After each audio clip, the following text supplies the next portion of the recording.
Bienvenidos a Impronta, entrelazando el tiempo.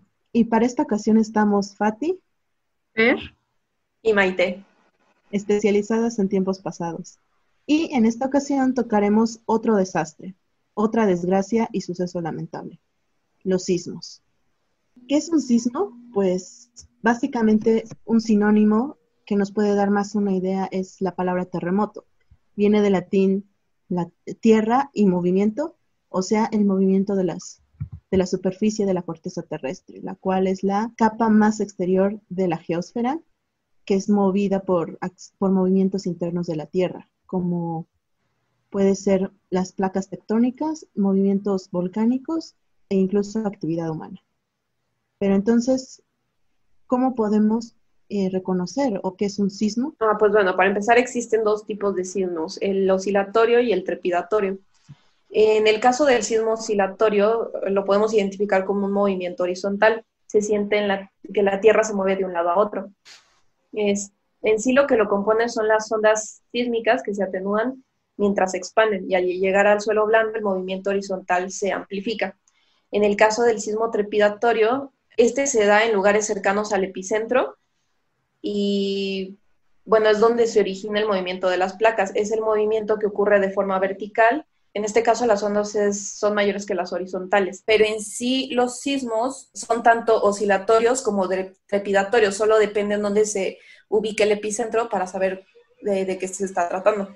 Por ejemplo, si el epicentro sucede en el Estado de México, ahí se puede dar el sismo de forma trepidatoria, pero conforme se va ampliando, se van expandiendo las ondas, no sé, en algún otro estado como Puebla, puede llegarse a convertir en un sismo oscilatorio. La razón para identificarnos con México es porque, independientemente de que es nuestro contexto más cercano, también porque México está en una zona donde están 5 placas tectónicas: la placa de Norteamérica, la placa de Rivera, la placa del Pacífico, la placa de Cocos y la placa del Caribe.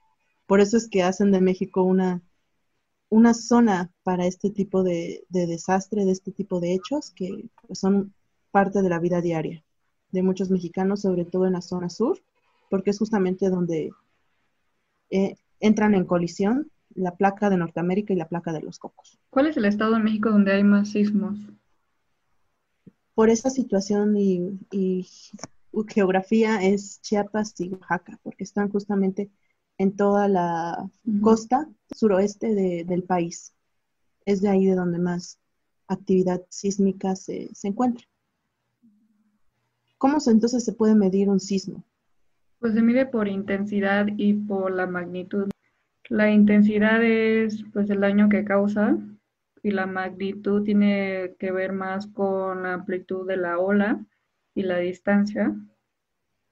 Un ejemplo de la escala de magnitud es la escala de Richter que todos conocemos, que es una escala, por ejemplo, un nivel 8 quiere decir que es exponencialmente más grande que el nivel 7. Sí, lo importante de la escala de Richter es eso que dice Fer, una escala logarítmica.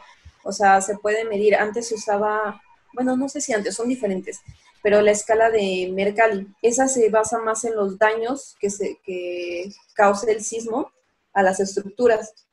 Sin embargo, esta escala, por lo que entendí, no es muy objetiva, como lo es la escala de Richter, que ya requiere más estudios. Bueno, en esta escala de Richter se asigna un número para cuantificar la energía liberada en un terremoto. Mide la fuerza de los terremotos de acuerdo a su magnitud y en sí está diseñada para llegar del número 1 hasta el 10. Para darnos una idea, cuando una escala se llega al 6, es lo equivalente a la bomba de Hiroshima. Si llegara hasta el 13, es como lo equivalente a un meteorito, y la 15 es el equivalente al, bueno, meteorito que destruyó a los dinosaurios. No los destruyó exactamente, pero bueno, saben a qué me refiero con la historia. Entonces, en sí llega hasta el 10 porque creo que el sismo más grande registrado ha sido de 9.5, pero quién sabe si pueda llegar más allá. O sea, pero te refieres, por ejemplo, cuando dices la bomba de Hiroshima, ¿te refieres a el efecto que se siente o el daño que causa? No, el efecto. Ya el daño que cause, bueno, como lo veremos más adelante, tiene que ver que muchas veces en los sismos hay que preocuparnos por las estructuras que llegan a colapsar. Entonces, el daño va a ser, pues sí, dependiendo también del país y de la infraestructura.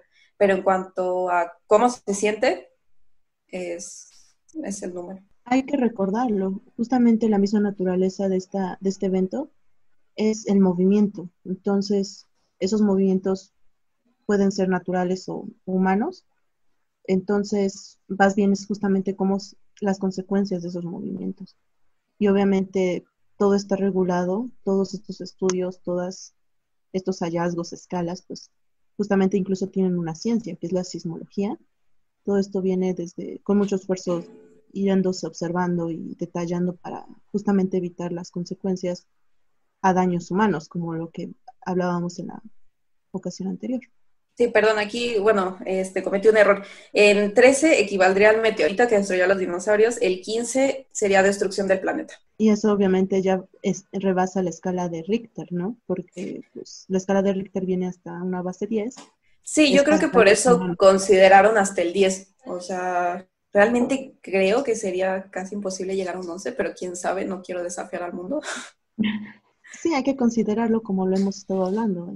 El ser humano tiene una visión a nivel planetario muy pequeña. Entonces, lo que la Tierra le afecte a gran escala, a nosotros realmente es incompatible con la vida. Entonces, a nosotros somos más pequeños, entonces necesitamos una escala y datos más cercanos a nuestro tamaño, ¿no?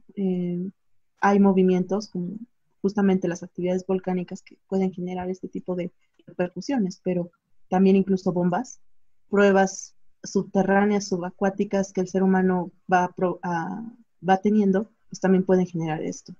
Entonces, pues depende de muchos factores, pero lo que importa es justamente, en el caso de México, justamente el impacto de este roce de placas tectónicas que muestran estos números y pues, ubicarse en una escala Richter. También estaba leyendo que hay una nueva forma de medir sismos que tiene que ver con el GPS, que lo usan algunos científicos para medir el movimiento de la corteza de la Tierra. Entonces, con estos movimientos que se tienen y el GPS pueden ir monitoreando y registrando esos movimientos y ya pueden hacer un modelo para evitar que daños a las estructuras en un futuro, pero realmente solo lo explicaban así de forma muy general y entonces se me hace muy interesante la idea, pero creo que tendrían que explicar más cómo funciona, porque creo que sería bueno aplicarlo en México.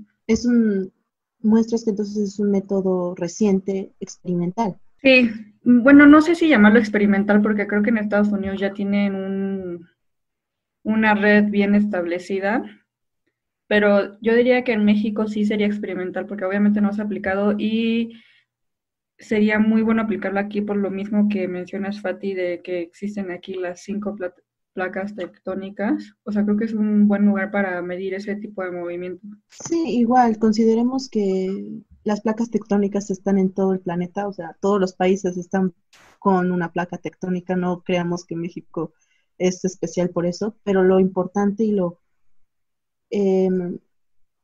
la exposición de México es que justamente tiene las intersecciones de muchas placas tectónicas.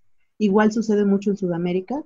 Sudamérica también tiene, básicamente por su misma geografía, Chile está posicionada en el límite también de una placa tectónica. Uh-huh. Entonces, ese es el punto, considerar la posición geológica de este país del que podamos hablar. Por eso es que muchas veces las islas, estando en su posición y sobre placas tectónicas, es bastante peligroso. Pero hay otros tipos de países, como Europa en general, que no tienen esta situación, entonces no requieren este tipo de detalles, este tipo de observación. México y Sudamérica sí, incluso el mar, el océano Pacífico, tienen esta particularidad. Entonces, para terminar esta breve introducción geológica, vale la pena entonces cerrar para proseguir con los temas, que como ya lo hemos visto, este es un proceso natural geológico que se rige bajo las mismas dinámicas de una placa tectónica. Nadie es capaz de adelantarse a anunciar este tipo de movimientos y que puedan profetizar un terremoto, un sismo a futuro. Esto es imposible porque pues, naturalmente es imposible. Entonces, continuemos con justamente México y esta posición